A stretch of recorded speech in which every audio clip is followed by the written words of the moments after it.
என்னுடைய சீடர்களாய் இருப்பீர்கள். நீங்கள் சத்தியத்தை, உண்மையை அறிந்து கொள்வீர்கள். உண்மை சொன்னாரு, நானே வழி, நானே வழி, நானே உண்மை, நானே சொன்னார் இல்லையா? அப்ப அந்த உண்மைங்கிறது இயேசு. அப்ப உண்மையை நீங்க அறிந்தவர்களாக இருப்பீங்க. உண்மை உங்களுக்கு விடுதலை அளிக்கும். ஹல்லேலூயா.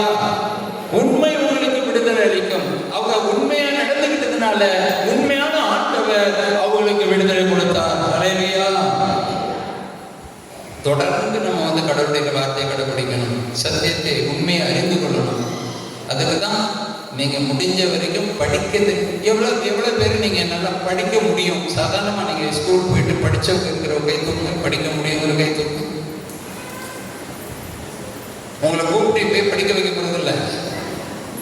ஏன் பயப்படுறீங்க? படிக்கக்கூடிய நீங்க டீச்சரா இருக்கலாம், இல்லை வேற செய்யலாம், சிஸ்டருக்கு இருக்கிறீங்க, இன்னும் எத்தனையோ பேர் இருக்கிறீங்க, படிச்சவங்க இருக்கிற பசங்களாம் இருக்கிறீங்க இல்லையா? அந்த படிச்சவங்க படிக்க தெரியுங்கிறது கொஞ்சமாவது கை தூக்குங்களேன். ரொம்ப நன்றி. ரொம்ப பேர் கை தூக்கி இருக்கிறீங்க. இவன் என்னடா சொல்றது, பல்லாரியிலேருந்து நான் என்னடா கேட்கறதுன்னு நினைக்காதீங்க. ஹல்லேலூயா. உங்கள் நன்மைக்காக ஆண்டவர் என்னை வச்சு பேச வச்சுட்டு இருக்கிறாரு. ஹல்லேலூயா. ஆண்டவர் நேரம் இப்படி நின்று பேசினா, பேதருக்கு முன்னாடி தண்ணியில் நடந்து வரும்போதே பேயோ விசாசோ பூதம் போட்டு ஓட ஆரம்பிச்சாங்க. அதனால தான் ஆண்டவர் சில பேரை தேர்ந்து, நம்ம ஒன்றும் அட்ஜஸ்டவர்கள் இல்லை இல்லையா? நம்ம புனிதர்கள் அல்ல, பாவிகள் தான். என்னோட பாவின்னு சொன்னால் என்னையே நம்ம மோசம் செய்யறோம் இல்லையா? நம்மெல்லாம் பாவிகள் தான். ஆனாலும் ஆண்டவர் சிலரை தேர்ந்தெடுத்து அவர் மகிமைக்காக உபயோகப்படுத்துகிறார். ஹல்லேலூயா. அப்ப நான் எதுக்கு கேட்குறேன்னா, பைபிளில் படிக்க கற்றுக்கிறீங்க, நல்லா படிங்க. ரொம்ப நிறைய டைம் இருக்குது. பைபிளை டெய்லி படிக்க ஆரம்பிச்சிங்கன்னா நிறைய வசனங்கள் உங்களை வழிநடத்தும். இப்போ ஒரு சம்பவத்தையும் சொல்கிறேன். எங்கள் ஊரில் பல்லாரியில் நடந்த ஒரு சம்பவம். சகோதரி சுனிதான்னு ஒரு சகோதரி. அந்த சகோதரிக்கு கர்ப்பப்பையில கட்டி, கேன்சர் கட்டி.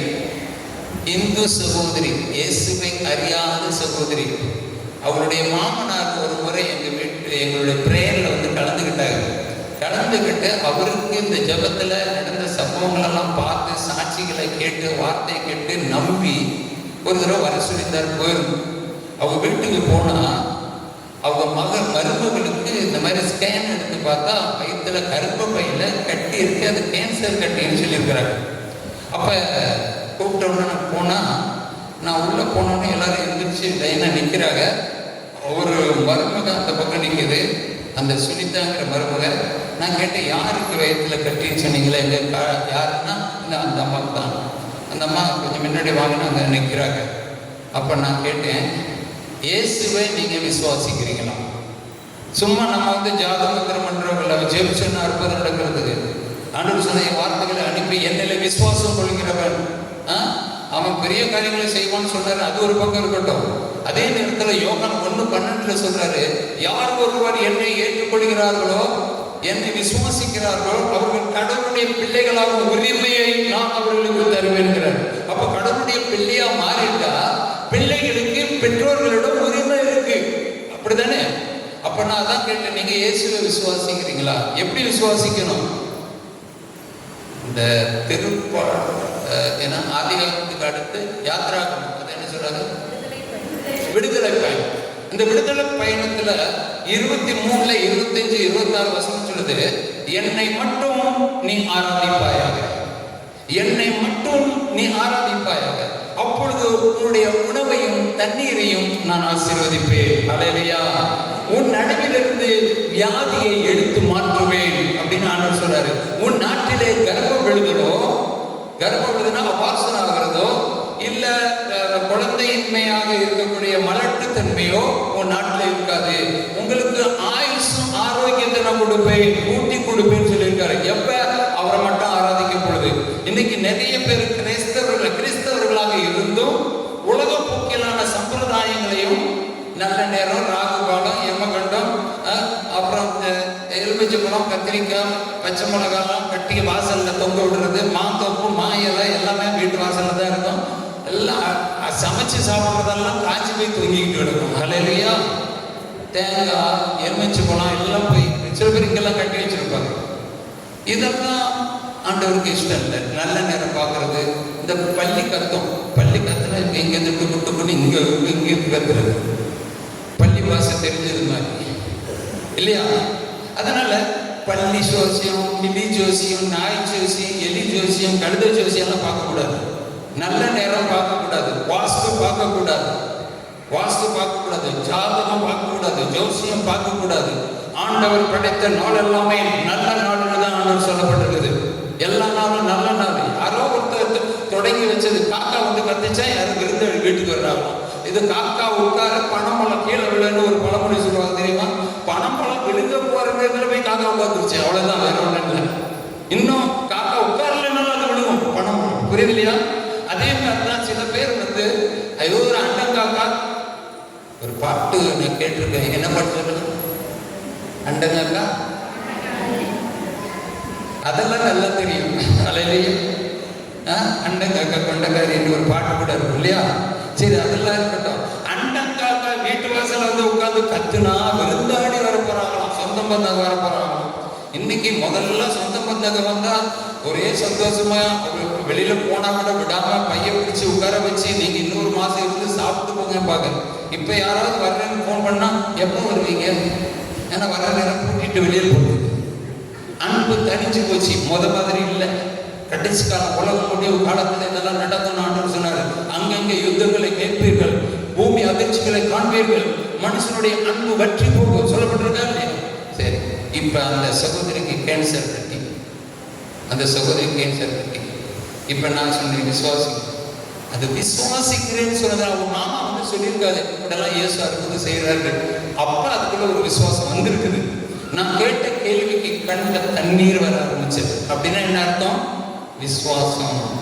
விசுவாசத்தினாலே நீதிமான் பிழைப்பான், நீதிமானம் மாறும்.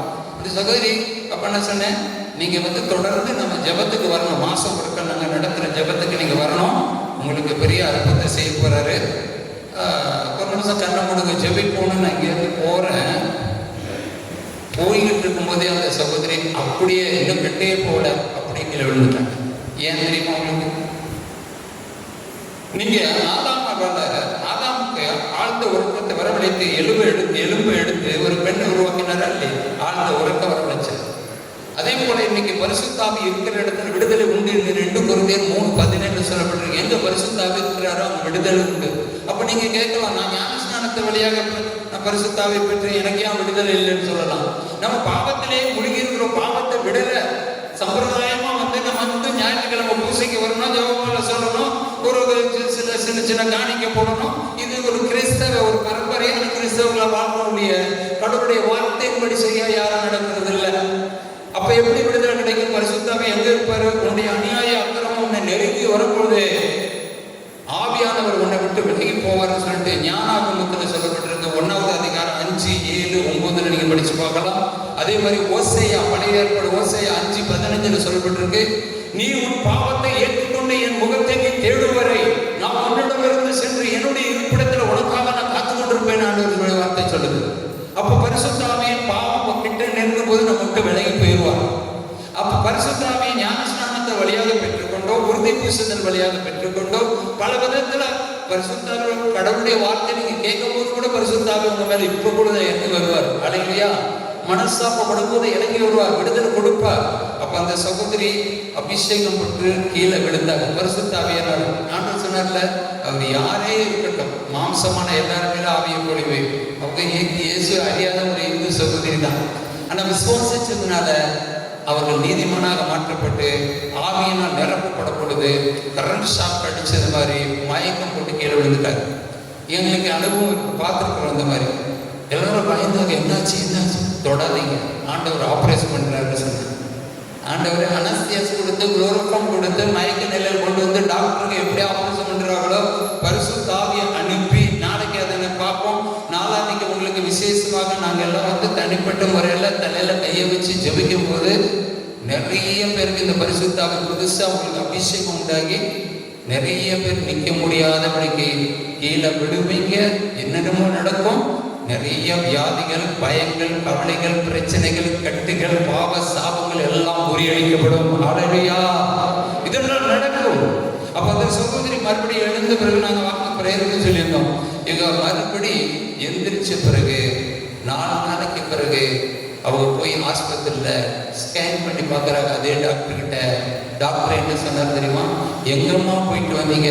இந்த வயிற்றுல கருப்பு பையில கட்டியே இல்லை. ஹல்லேலூயா, கட்டியே இல்லை. கடைசியாக ஒரு சம்பவத்தை சொல்லிட்டு நான் நிறைவு செய்தேன். எங்கள் வீட்டில் நிறைய பேர் தேடி வருவாங்க, ஜெபிச்சுக்கணும்னு வீட்டுக்கும் வருவாங்க. சில பேர் நாங்கள் பிரேயர் நடத்தினாலும் வீட்டுக்கும் சில பேர் வருவாங்க. ஒரு சகோதரி நாங்கள் பார்த்ததில்ல, அவங்க அம்மா நம்ம பிரேயருக்கு வருவாங்க. அவங்க மகளுக்கு 9 வருஷமா குழந்தை இல்லை. அவங்க மகளுக்கு 9 வருஷமா குழந்தை இல்லை. எங்கேயும் பார்த்துட்டாங்க. அவங்க அம்மா சொல்லியிருக்காங்க, என்ன பிரதர் வீட்டுக்கு போய் நீங்கள் ஜெபிச்சுட்டு வாங்க அப்படின்னு. அப்போ நான் வெளியில் இருக்கிறேன். நானும் ஜெபிப்பேன், என் மனைவியும் ஜெபிப்பாங்க இல்லையா? அப்போ எனக்கு ஃபோன் பண்ணுறாங்க, பிரதர் எங்கள் அம்மா உங்கள் நம்பர் கொடுத்தாங்க, உங்கள் வீடு எங்கே இருக்குது, நாங்கள் வர்றோம் அப்படின்னு. எதுக்குன்னு கேட்டால், 9 வருஷமாக குழந்தை எல்லாம் ஜெபிச்சுக்கிறது. சரி வீட்டுக்கு போங்க, என் மனைவி இருக்கிறாங்க, போங்கன்னு சொன்னேன். ஆட்டோவில் அட்ரஸ் தேடி வீட்டுக்கு வந்துட்டாங்க. மனைவிகிட்ட வந்து கொஞ்சம் வாங்கிக்கலாம், இதே மாதிரி கடவுளுடைய வார்த்தையை சொல்லி சும்மா ஜெபிக்கிறதுல உங்களுக்கு விசுவாசத்தை கொண்டு வரணும். அப்போ வார்த்தைகளை கொடுத்து வயிற்றுல கையை வச்சு ஜெபிச்சிருக்காங்க. நடந்த சம்பவம் என்ன தெரியுமா? அதே மாசத்துல கன்சீவ்ட் ஆகி கர்ப்பம் தெரிந்து ஒரு அருமையான குழந்தை பெற்றெடுத்தாங்க. இன்னைக்கு அவங்களுக்கு 3 பிள்ளைகள் ஆகிருக்கு. ஹல்லேலூயா. இந்த மாதிரி சொல்லணும்னா 1 இல்லை 2 இல்லை, நம்ம பிறகு நடந்த சம்பவத்தை சொல்றது இல்லை. முதல்ல கடவுளுடைய வார்த்தை கேட்டு நம்ம மனம் மாறி விசுவாசிக்கும் போது இந்த அற்புதத்தை பெற முடியும். உங்க வாழ்க்கையிலே ஆண்டவர் பெரிய காரியங்களை செய்ய போகிறார். கடைசியா வந்துகிட்டே இருக்குது. ஒரு வார்த்தையை சொல்லிட்டு நம்ம இதோட முடிக்கிறேன். ஒரு வாலிப பெண்ணு என்னுடைய ஜெபத்துக்கு வந்து உட்கார்ந்துருக்குது. அந்த பொண்ணை அப்படியே பார்த்தேன். நான் போய் பார்த்துட்டேன். அது காலில் வந்து ஒரு கருப்பு கயிறு கட்டிட்டு உட்காந்துருக்கு. கருப்பு கயிறு நிறைய பேர் அப்படிதான், நிறைய பேர் கருப்பு கயிறு, சிவப்பு கயிறு, அந்த கயிறு, இந்த கயிறு, அடுத்து வந்து முடியில கூட கயிறு போட்டு திரிச்சு கட்டி வச்சிருப்பாங்க இல்லையா? இந்த முடி தலையில இருக்கும்போது அதுக்கு கலர் அடிக்கிறது என்ன, அதுக்கு சென்ட் அடிக்கிறது என்ன, பூம்பூட்டுறது அவ்வளவுதான் அழகா இருக்கும். அதுக்கு பிறகு அது ஒண்ணு விழுந்து சோத்துல விழுந்துருச்சு, ஐயோ முடி விழுந்துருச்சு அப்படின்னு தூக்கி போடுவோம். ஆனா அந்த முடியை எடுத்துட்டு கயிறை திரிச்சு காலில் கட்டுறது, கையில கட்டுறது எதுக்கு கட்டினா திருஷ்டி அப்படின்னு என்ன திருஷ்டி இருக்குது? இவங்க என்ன பெரிய ஐஸ்வர்யா. அப்ப அந்த பொண்ணு காலில் கட்டி இருக்குது. நாங்கள் எல்லாருக்கும் ஜெபிக்கும் போது அந்த பொண்ணு முன்னாடி வருது. நான் கேட்டேன், எதுக்காக ஜெபிக்கணும்? அதை கேட்போம். நாங்கள் புதுசாக எதுக்காக ஜெபிக்கணும்? ஏன்னா அதை அவங்க சொல்லணும், நாங்கள் அதுக்காக ஜெபிக்கணும். ஆண்டவர் அதை கேட்பாரு, அற்புதம் அவர் செய்வார். ஹல்லேலூயா. அந்த பொண்ணுகிட்ட கேட்கும்போது பொண்ணு சொல்லிச்சு, பிரதர் எனக்கு 2 வாரமா தலை பாரமா இருக்கு, ராத்தெல்லாம் தூக்கம் வரல, இங்கேருந்து இந்த பாகம் பூரா ஒரே வலி அப்படின்னு சொல்லிச்சு. நான் சொன்னேன், இந்த கருப்பு கயிறு ஏன் கட்டியிருக்கேன்னு கேட்டேன். அப்போதான் சொல்லிச்சு, இந்த மாதிரி இருக்குன்னு சொன்னோன்னு தான் ஒருத்தர் கொடுத்தாங்க கயிறு கட்ட சொல்லி நான் கட்டியிருக்கேன். நான் சொன்னேன், கட்டின பிறகு நல்லா இருக்கும். இல்லை, இன்னும் அதிகம் கயிறுச்சிச்சு. நான் சொன்ன போது அதை கழட்டி தூக்கி போடு. இல்லை வீட்டில் போய் தூக்கி போடுறேன். வீட்டில் இல்லை, இப்போயே தூக்கி போடு. அப்போ தான் நான் ஜெபிட் பண்ணேன். அப்புறம் கத்திரிக்கோளை கொண்டாந்து வச்சு வெட்டி எடுத்து பாக்கெட்டில் போட்டுட்டு வெளியில் போய் தூக்கி போட்டேன். அந்த சகோதரிக்கு அப்புறம் ஜெபிச்சோம். அடுத்த வாரத்தில் வந்து அந்த சகோதரி சொல்றாங்க, 2 வாரமும் தூக்கம் இல்லாமல் உடம்பெல்லாம் வலி, தலைபாரமாக இருந்தது எனக்கு. அன்னைக்கு நீங்கள் அந்த கயிறை அறுத்து போட்டுட்டு ஜெபிச்சு அன்னைக்கு நல்லா தூங்குனா அன்னையிலேருந்து அந்த வலியே இல்லை. ஹல்லேலூயா. இதெல்லாம் உங்களுக்கு ஒரு ஷார்ட்டாக கொஞ்சம் விசுவாசத்துக்காக சொல்லப்பட்டிருக்குது. இன்னைக்கு உங்க எல்லாருக்கும் சந்தோஷமா இருக்கா? சந்தோஷமா இருக்க எல்லாரும் எழுந்திரிங்க. சந்தோஷமா இருக்கிறவங்களாம் எழுந்திரிங்க. சந்தோஷமா இல்லைங்கிறவங்க மட்டும் உட்காந்துக்கிறீங்க. ஹல்லேலூயா. சந்தோஷத்தை ஆண்டவர் கொடுக்கிறவர். தன் வார்த்தைகளை அனுப்பி எங்களை குணப்படுத்துவேன், பலப்படுத்துவேன் சொன்னாரு. இப்போ வார்த்தைகளை அனுப்பி இருக்கிறாரே, நீங்க குணமாயிட்டீங்க. இப்போ உங்களை நான் கேள்வி கேட்கிறேன், வெட்கப்படக்கூடாது. ஏன்னா ஆண்டவருக்கு முன்பாக வந்து வெட்கப்படக்கூடாது. 10 பேர் குஷ்டரோகிக்கு வந்து குஷ்ட வியாதிஸ்தர்களை இயேசு குணப்படுத்தினார்.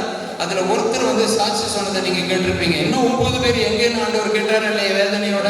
அந்த குணமானவர் மட்டும் ஆண்டு சொல்ல, நீ சமாதானத்தோடு போ, அந்த சகோதரருக்கு மீண்டும் வராது. அந்த 9 பேருக்கு திரும்ப வர்றதுக்கு சான்ஸ் இருக்கு. ஏன்னா அவங்க சாட்சி சொல்லணும். இப்போ உங்கள்கிட்ட ஒரு சின்ன கேள்வி கேட்கிறேன். இன்னைக்கு நிறைய பேருக்கு இந்த வார்த்தைகளை கேட்கும் போதே உங்கள்கிட்ட இருந்த பயங்கள் போயிடுச்சு, கவலை போயிடுச்சு. சில பேருக்கு தலை பாரத்தோடு வந்துருக்கீங்க, தலை பாரம் விட்டு போயிடுச்சு, தலைவலி விட்டு போயிடுச்சு. சில பேருக்கு முனக்கால் வலி, இடுப்பு வலிகள்லாம் நீங்க போயிடுச்சு. இந்த வார்த்தைகளை கேட்கும் போதே உங்களுக்கு அற்புதம் நடக்க ஆரம்பிச்சிருச்சு.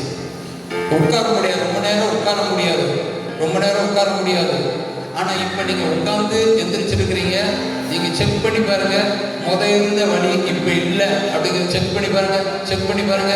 அதே மாதிரி முழங்கால் வலி, இடுப்பு வலி, இந்த பொருடி வலி, கை கால் வலிகள், மனசில் உள்ள பாரங்கள் போயிடுச்சா இல்லையா?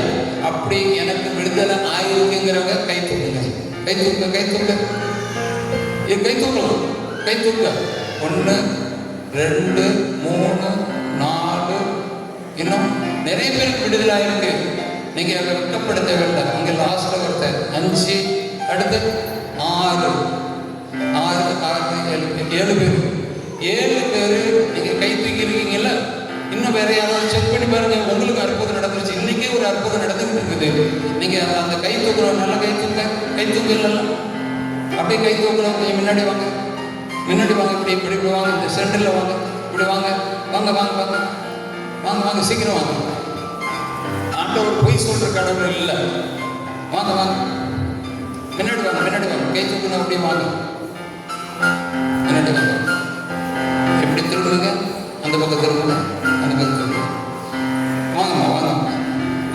1 2 3 4 5 6 7 8 ஒருத்தர் அதிகமாக பாருங்க. ஆண்டவர் எவ்வளவு. இப்ப உங்களுக்கு இன்னைக்கு இந்த இடத்துல வந்த பிறகு உங்களுக்கு என்ன கிடைச்சது? சமாதானம் கிடைச்சா, பயம் போச்சா, வியாதி போச்சா, வலி போச்சா? எதுவுமே இல்லாம நல்லா சந்தோஷமா இருக்கு. சமாதானம் சந்தோஷம் இல்லாமல் இருந்தது, இப்ப ரொம்ப சந்தோஷமா இருக்குது. ஆண்டவரை மகிமைப்படுத்துங்க, கை தட்டி மகிமைப்படுத்துங்க. இந்த சந்தோஷத்தை கொடுக்கறதே சமாதானம் கொடுக்கறது அப்படின்னு சொல்லுங்க. இப்போ எனக்கு வலி இருக்குங்க, வலி இப்போ குறைஞ்சிருக்கு. இடுப்பு வலி பாருங்க, இடுப்பு வலி எவ்வளவு நாள்? கொஞ்ச நாளா இருக்கு. கொஞ்ச நாளா இருந்த இடுப்பு வலி இப்ப நல்லா இருக்குன்னு சொல்ற. கை தட்டி ஆண்டவரை மேம்படுத்துங்க.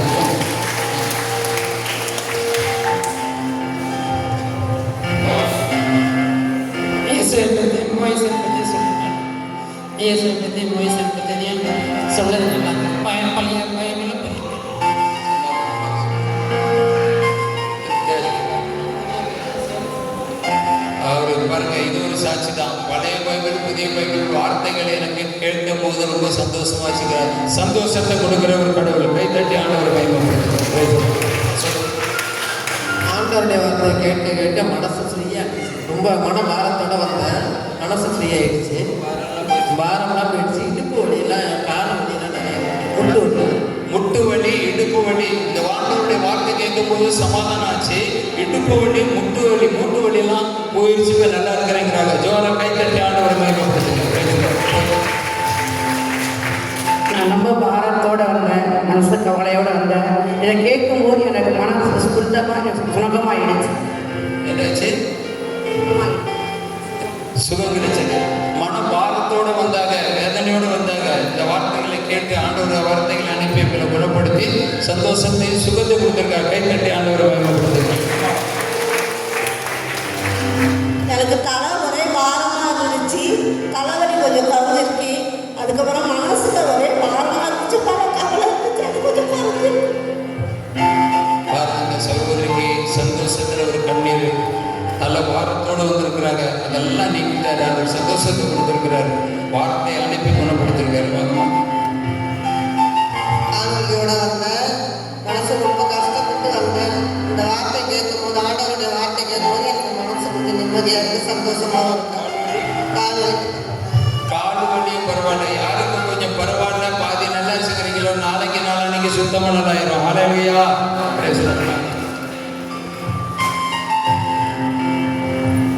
மனுஷன் ரொம்ப கஷ்டத்தோட தான் இருந்தேன். எனக்கு வீட்டிலையும் படுத்துருக்க முடியல, தூங்கவும் வருது, தூங்கவும் முடியல, உட்காந்துருக்கே முடியல. கீழே இறங்கி உட்காரமாட்டேன். இடுப்பு இப்போ காடு வலி தேவலாம், முட்டு வலி தேவலாம். காடு வலி, முட்டு வலி, இடுப்பு வலி எல்லாமே நல்லா இருந்துச்சு. தூக்கம் சரியா வரலன்னு சொன்னீங்களா? நாளைக்கு வந்து நீங்க சொல்லுவீங்க, இன்னைக்கு ராத்திரி நல்லா தூங்க போறீங்க. தட்டி ஆண்டவர் மகிமைப்படுத்துங்க. ஹல்லேலூயா.